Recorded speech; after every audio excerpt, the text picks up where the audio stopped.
একদিনের কথা, সুলতান নামে এক ছোট ছেলে ছিল। সে গ্রামে বাবা মায়ের সঙ্গে থাকে।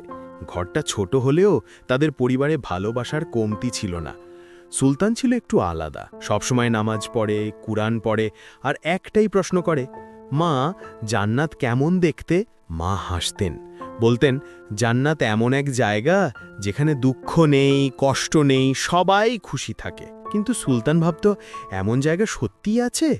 এক রাতে নামাজ পড়ে সুলতান বলল, আল্লাহ, যদি আপনি একবার জান্নাতটা দেখতে দিতেন। তারপর সে ঘুমিয়ে পড়ল। হঠাৎ সে দেখল সামনে এক উজ্জ্বল দরজা খুলে গেল।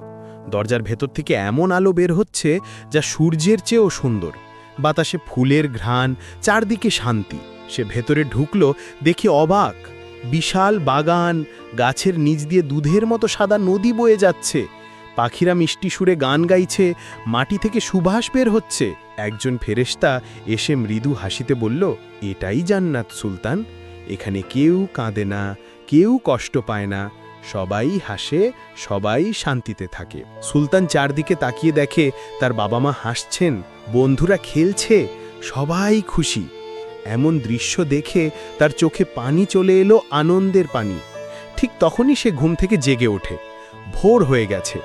সুলতান তাড়াতাড়ি উঠে উজু করে নামাজে বসে যায়। তার মুখে তখন একটাই কথা, আমি জান্নাত দেখতে চাই না শুধু, আমি সেখানে যেতে চাই।